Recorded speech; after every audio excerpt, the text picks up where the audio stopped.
Hi guys, Eric here. This is probably going to be the shortest video that I've made yet, aside from the Minute of Wisdom ones.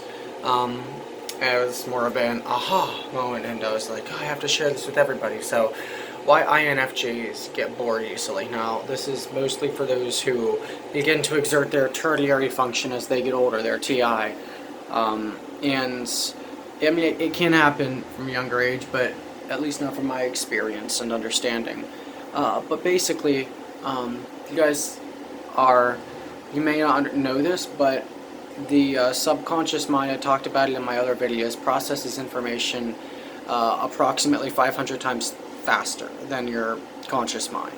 And the gist of this is that being intuitives, you're constantly craving new information.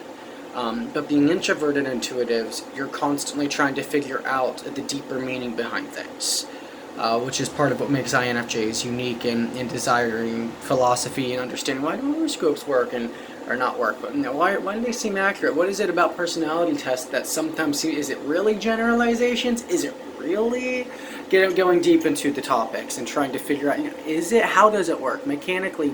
How do I connect these patterns? So what you might end up finding is, if you're anything like me, you like chess, or you like shogi, or Go, or strategy games, or turn-based strategy games if you're a gamer. Trying to figure out all the possible ways you can move a character on an SWRPG, which is you move the character on the board, move 7 spaces, attack, your range is only 4, the enemy has an attack space of 9, you're thinking, how in the world can I possibly beat this guy in the most complex and difficult way possible? So turn-based strategy games, from what I understand, are rather stimulating to an INFJ because it allows them to approach the same battle with multiple different tactics from multiple angles and try to figure out what works. Can I really stretch this character to his limit? He's not made for close-range combat. Could I put him in a situation where he's likely to die, handicap myself, and still try to win and keep him alive? Is it even possible? Statistics, trying to figure out numbers, board games, patterns, what's the likeliness, the chance of success, rolling dice. These are all things that interest an INFJ at their core. Statistically, how many times can I roll this dice and how can I increase my chances of success?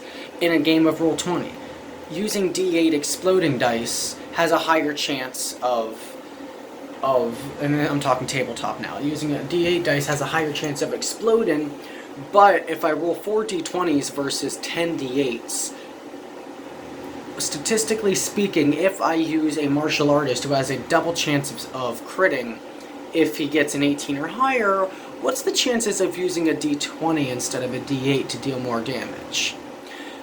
Patterns, really, is what I'm trying to get at. INFJs really love to dig into the patterns behind things, and why those patterns exist and coexist in some cases. The problem is the subconscious mind processes information like this. It constantly seeks new patterns, something it doesn't understand, a hole in the puzzle with a question mark instead of a block shape, and the subconscious mind loves to figure out that information. It processes, and then you get those, aha, now it all makes sense. Suddenly, there's the puzzle piece. And then you're bored, and you're like, oh, well, that was fun, but now I want something different. I got that aha moment, but now that topic no longer interests me.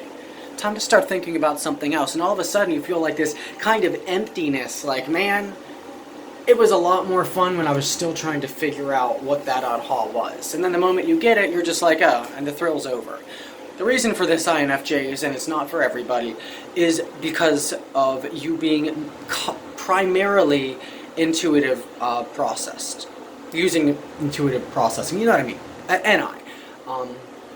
because you're an introvert by nature, you tend to analyze and overthink more, but when there's nothing left to think about, it leaves you with a sense of, well, what now? And because you primarily rely on that subconscious mind, that intuition for your answers, when you have all the answers to everything, life can get pretty boring. Basically, what I'm trying to say is if you find yourself being bored, switching up hobbies will work. Reading a book that you've never read before, learning a new word that you've never read will allow you to enjoy anything you do in your life because your NI is running in the background again. So the more you don't know for an INFJ, the happier shouldn't say happier, the more interesting life will seem to you. So there's many facets to this, but hopefully this video has helped you. I'll see you all next time.